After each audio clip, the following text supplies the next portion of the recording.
नमस्कार। केंद्रीय मंत्रिमंडल में मेरे सहयोगी श्रीमान हरदीप सिंह पुरी जी, त्रिपुरा के मुख्यमंत्री विप्लव कुमार देव जी, झारखंड के मुख्यमंत्री भाई हेमंत सोरेन जी, उत्तर प्रदेश के मुख्यमंत्री योगी आदित्यनाथ जी, मध्य प्रदेश के मुख्यमंत्री श्रीमान शिवराज सिंह जी चौहान, गुजरात के मुख्यमंत्री श्रीमान विजय रूपाणी जी, तमिलनाडु के मुख्यमंत्री थिरु ई के पनलानी स्वामी जी, आंध्र प्रदेश के मुख्यमंत्री श्री वाई.एस. जगन मोहन रेड्डी जी, कार्यक्रम में उपस्थित सभी आदरणीय गवर्नर महोदय, उपस्थित अन्य सभी महानुभाव, भाइयों और बहनों, आप सभी को, सभी देशवासियों को 2021 की बहुत बहुत शुभकामनाएं, अनेक अनेक मंगल कामनाएं। आज नई ऊर्जा के साथ, नए संकल्पों के साथ और नए संकल्पों को सिद्ध करने के लिए तेज गति से आगे बढ़ने का आज शुभारंभ है। आज गरीबों के लिए, मध्यम वर्ग के लिए, घर बनाने के लिए नई टेक्नोलॉजी देश को मिल रही है। तकनीकी भाषा में आप इसे लाइट हाउस प्रोजेक्ट कहते हैं। मैं मानता हूं ये 6 प्रोजेक्ट वाकई लाइट हाउस, प्रकाश स्तंभ की तरह है। ये 6 लाइट हाउस प्रोजेक्ट देश में हाउसिंग कंस्ट्रक्शन को नई दिशा दिखाएंगे। देश के पूर्व, पश्चिम, उत्तर, दक्षिण हर क्षेत्र से राज्यों का इस अभियान में जुटना कोऑपरेटिव फेडरलिज्म की हमारी भावना को और मजबूत कर रहा है। साथियों, ये लाइट हाउस प्रोजेक्ट अब देश के काम करने के तौर तरीकों का भी एक उत्तम उदाहरण है। हमें इसके पीछे जो बड़े विजन को भी समझना होगा। एक समय में आवास योजनाएं केंद्र सरकारों की प्राथमिकता में उतनी नहीं थी जितनी होनी चाहिए। सरकार घर निर्माण की बारीकियों और क्वालिटी पर नहीं जाती थी, लेकिन हमें पता है बिना काम के विस्तार में ये जो बदलाव किए गए हैं, अगर ये बदलाव न होते कितना कठिन होता। आज देश ने एक अलग अप्रोच चुनी है, एक अलग मार्ग अपनाया है। साथियों, हमारे यहां ऐसी कई चीजें हैं जो प्रक्रिया में बदलाव किए बिना ऐसे ही निरंतर चलती जाती है, चलता है, होने दो। हाउसिंग से जुड़ा मामला भी बिल्कुल ऐसा ही रहा है। हमने इसको बदलने की ठानी। हमारे देश को बेहतर टेक्नोलॉजी क्यों नहीं मिलनी चाहिए? हमारे गरीब को लंबे समय तक ठीक रहने वाले घर क्यों नहीं मिलने चाहिए? हम जो घर बनाते हैं वो तेजी से पूरे क्यों ना हो? सरकार के मंत्रालयों के लिए ये जरूरी है कि वो बड़े और सुस्त स्ट्रक्चर जैसे ना हो, बल्कि स्टार्टअप की तरह चुस्त भी हो और दुरुस्त भी होने चाहिए। इसके लिए हमने ग्लोबल हाउसिंग टेक्नोलॉजी चैलेंज का आयोजन किया और दुनिया भर की अग्रणी कंपनियों को हिंदुस्तान में निमंत्रित किया। मुझे खुशी है कि दुनिया भर की 50 से ज्यादा इनोवेटिव कंस्ट्रक्शन टेक्नोलॉजी ने इस समारोह में हिस्सा लिया, इस स्पर्धा में हिस्सा लिया। इस ग्लोबल चैलेंज से हमें नई टेक्नोलॉजी को लेकर इनोवेट और इंक्यूबेट करने का स्कोप मिला है। इसी प्रक्रिया के अगले चरण में अब आज से अलग अलग साइट्स पर 6 लाइट हाउस प्रोजेक्ट का काम शुरू हो रहा है। ये लाइट हाउस प्रोजेक्ट्स आधुनिक टेक्नोलॉजी और इनोवेटिव प्रोसेस से बनेंगे।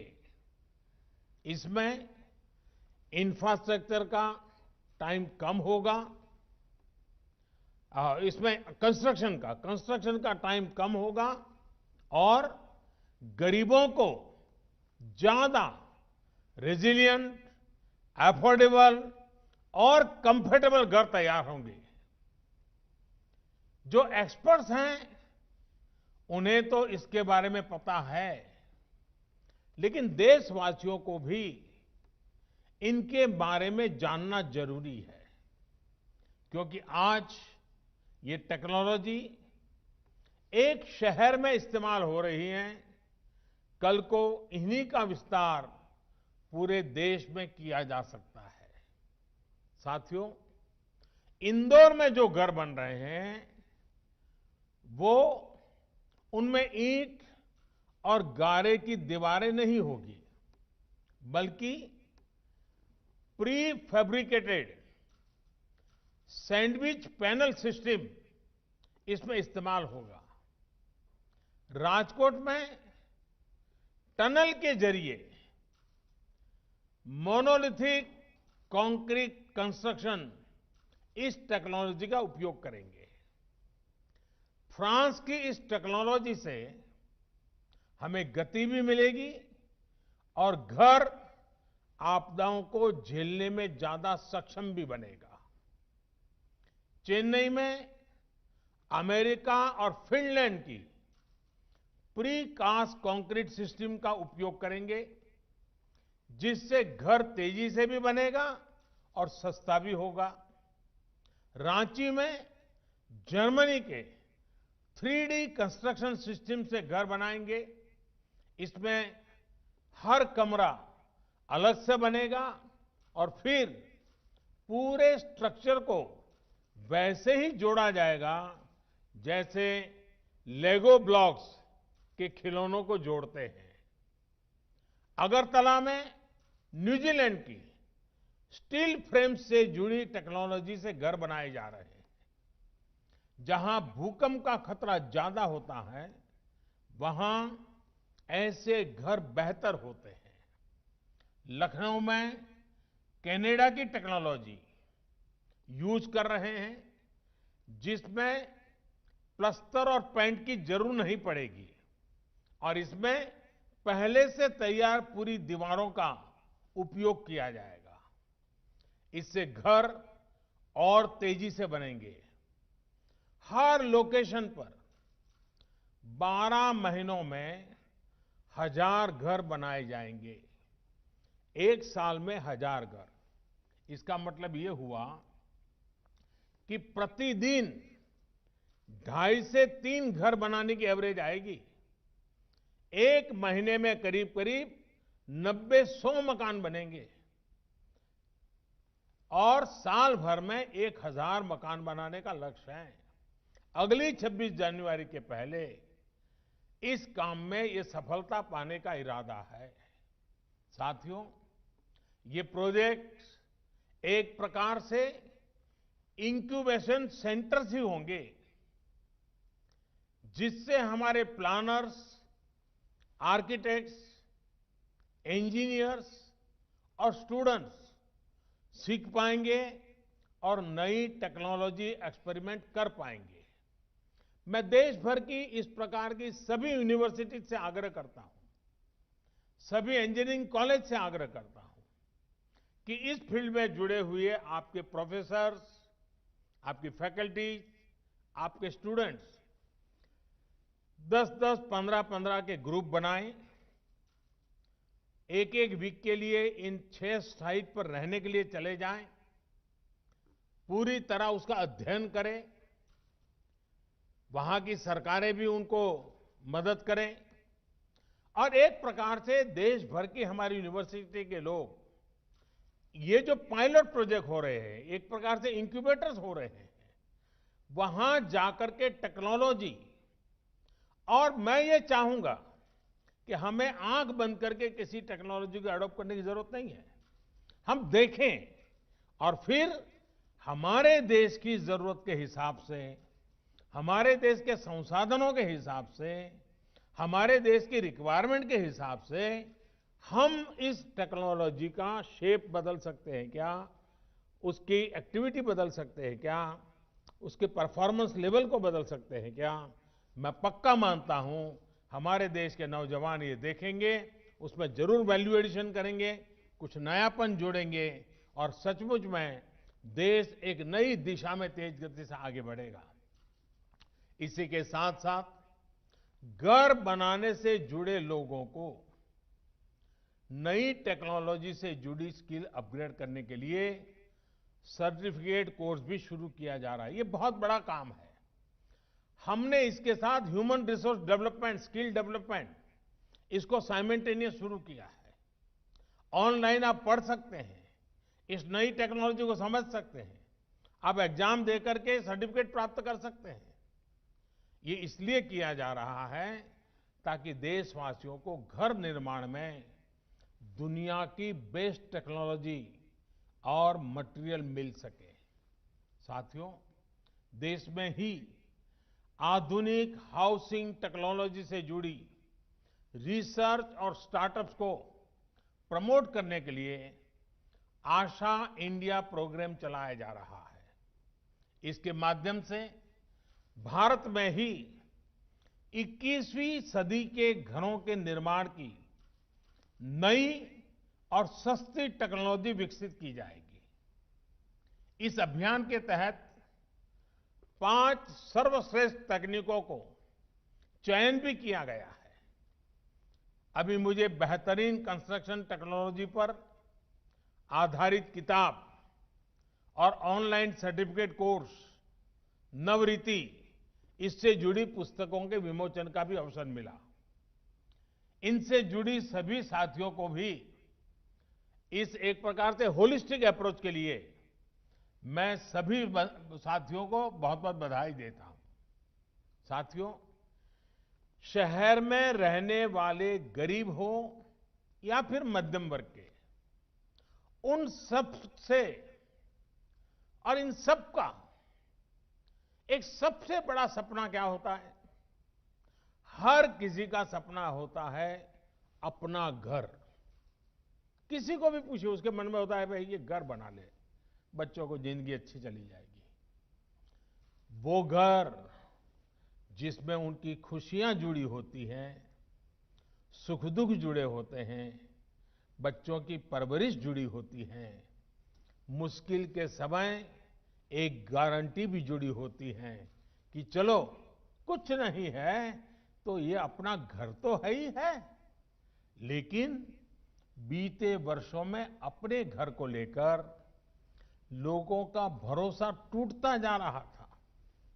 जीवन भर की पूंजी लगाकर घर खरीद तो लिया, पैसे तो जमा कर दिए, लेकिन घर कागज पर ही रहता था। घर मिल जाएगा इसका भरोसा नहीं रह गया था। कमाई होने के बावजूद भी अपनी जरूरत भर का घर खरीद पाएंगे, इसका भरोसा भी डगमगा गया था। वजह, क्योंकि कीमतें इतनी ज्यादा हो गई थी। एक और भरोसा जो टूट गया था वो ये कि क्या कानून हमारे साथ देगा कि नहीं देगा। अगर बिल्डर के साथ कोई झगड़ा हो गया, मुसीबत आ गई, तो ये भी एक चिंता का विषय था।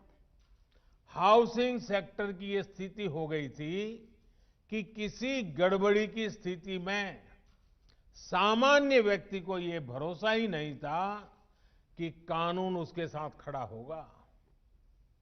और साथियों, इन सब से वो किसी तरह निपटकर आगे बढ़ना भी चाहता था। तो बैंक की ऊंची ब्याज, कर्ज मिलने में होने वाली मुश्किलें उसके और इन सपनों को फिर एक बार नीचे पस्त कर देती थी।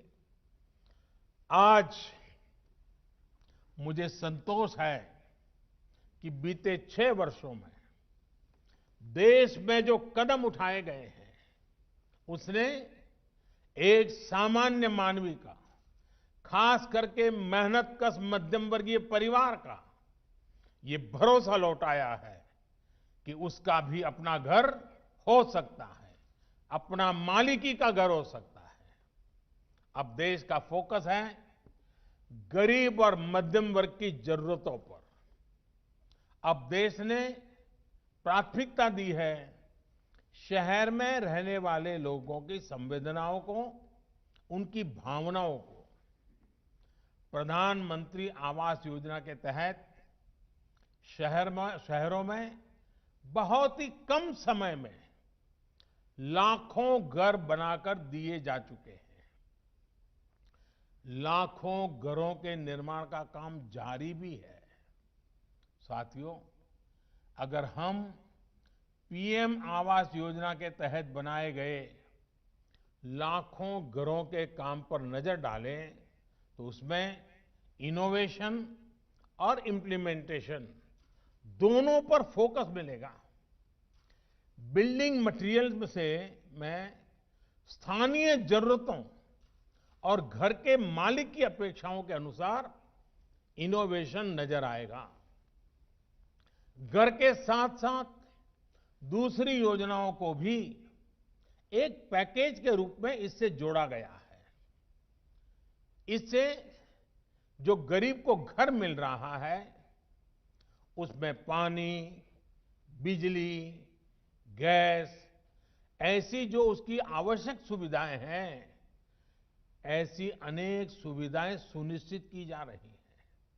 इतना ही नहीं, पारदर्शिता सुनिश्चित करने के लिए हर घर की जियो टैगिंग की जा रही है। जियो टैगिंग के कारण हर चीज का पता चलता है। इसमें भी टेक्नोलॉजी का पूरा इस्तेमाल किया जा रहा है। घर निर्माण के हर स्टेज की तस्वीर वेबसाइट पर अपलोड करनी पड़ती है। घर बनाने के लिए जो सरकारी मदद है वो सीधे लाभार्थी के बैंक खाते में भेजी जाती है। और मैं राज्यों का भी आभार व्यक्त करूंगा क्योंकि इसमें वो भी बहुत सक्रियता से साथ चल रहे हैं। आज कई राज्यों को इसके लिए सम्मानित करने का भी मुझे सौभाग्य मिला है। मैं इन राज्यों को जो विजयी हुए हैं, जो आगे बढ़ने के लिए मैदान में आए हैं, उन सभी राज्यों को विशेष रूप से बधाई देता हूं। साथियों, सरकार के प्रयासों का बहुत बड़ा लाभ शहरों में रहने वाले मध्यम वर्ग को हो रहा है। मध्यम वर्ग को अपने पहले घर के लिए एक तय राशि के होम लोन पर ब्याज में छूट दी जा रही है। अभी कोरोना संकट के दौरान भी सरकार ने होम लोन पर ब्याज में छूट की विशेष योजना शुरू की। मध्यम वर्ग के साथियों के जो घर बरसों से अधूरे पड़े थे, उनके लिए 25,000 करोड़ रुपए का विशेष फंड भी बनाया गया है। साथियों, इन सारे फैसलों के साथ ही लोगों के पास अब रेरा जैसा कानून की शक्ति भी है। रेरा ने लोगों में ये भरोसा लौटाया है कि जिस प्रोजेक्ट में वो पैसा लगा रहे हैं वो पूरा होगा, उनका घर अब फंसेगा नहीं। आज देश में लगभग 60,000 रियल एस्टेट प्रोजेक्ट्स रेरा के तहत रजिस्टर्ड है। इस कानून के तहत हजारों शिकायतों का निपटारा किया जा चुका है, यानी हजारों परिवारों को उनका घर मिलने में मदद मिली है। साथियों, हाउसिंग फॉर ऑल यानी सबके लिए घर, इस लक्ष्य की प्राप्ति के लिए जो चौतरफा काम किया जा रहा है, वो करोड़ों गरीबों और मध्यम वर्ग परिवारों के जीवन में बड़े परिवर्तन ला रहा है। ये घर गरीबों के आत्मविश्वास को बढ़ा रहे हैं। ये घर देश के युवाओं के सामर्थ्य को बढ़ा रहे हैं। इन घरों की चाबी से कई द्वार एक साथ खुल रहे हैं। जब किसी को घर की चाबी मिलती है ना, तब वो दरवाजा या चार दीवार इतना तक नहीं होता है। जब घर की चाबी हाथ आती है तो एक सम्मानपूर्ण जीवन का द्वार खुल जाता है, एक सुरक्षित भविष्य का द्वार खुलता है। जब घर के मकान के मालिकी का हक आ जाता है, चाबी मिलती है, तब बचत का भी द्वार खुलता है, अपने जीवन के विस्तार का द्वार खुलता है। 5-25 लोगों के बीच में, समाज में, ज्ञाति में, बिरादरी में एक नई पहचान का द्वार खुल जाता है, एक सम्मान का भाव लौट आता है, आत्मविश्वास पनपता है। ये चाबी लोगों के विकास का, उनकी प्रगति का द्वार भी खोल रही है। इतना ही नहीं, ये चाबी भले ही दरवाजे की चाबी होगी, लेकिन वो दिमाग के भी वो ताले खोल देती है, जो नए सपने संजोने लग जाता है, नए संकल्प से की ओर बढ़ चलता है और जीवन में कुछ करने के सपने नए तरीके से बुनने लग जाता है। इस चाबी की इतनी ताकत होती है। साथियों, पिछले साल कोरोना संकट के दौरान ही एक और बड़ा कदम भी उठाया गया है। ये कदम है एफोर्डेबल रेंटल हाउसिंग कॉम्प्लेक्स। ये योजना, इस योजना का लक्ष्य हमारे वो श्रमिक साथी हैं जो एक राज्य से दूसरे राज्य में या फिर गांव से शहर आते हैं। कोरोना के पहले तो हमने देखा था कि कुछ जगह से अन्य राज्य से आए लोगों के लिए अनाप शनाप कभी कभी बातें बोली जाती थी, उनको अपमानित किया जाता था। लेकिन कोरोना के समय सारे मजदूर अपने अपने यहां वापस गए तो बाकियों को पता चला कि इनके बिना जिंदगी जीना कितना मुश्किल है, कारोबार चलाना कितना मुश्किल है, उद्योग धंधे चलाना कितना मुश्किल है। और हाथ पैर जोड़ करके लोग लगे, वापिस आओ, वापिस आओ। कोरोना ने हमारे श्रमिकों के सामर्थ्य को, सम्मान को, जो लोग स्वीकार नहीं करते थे, उनको स्वीकार करने के लिए मजबूर कर दिया। हमने देखा है कि शहरों में हमारे इन श्रमिक बंधुओं को उचित किराए पर मकान उपलब्ध नहीं हो पाते। इसके कारण छोटे छोटे कमरे में बड़ी संख्या में श्रमिकों को रहना पड़ता है।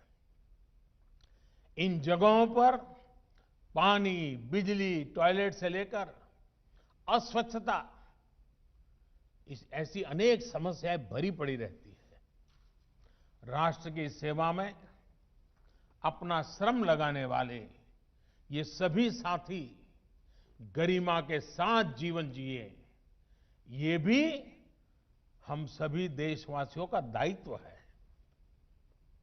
इसी सोच के साथ सरकार उद्योगों के साथ और दूसरे निवेशकों के साथ मिलकर उचित किराए वाले घरों का निर्माण करने पर बल दे रही है।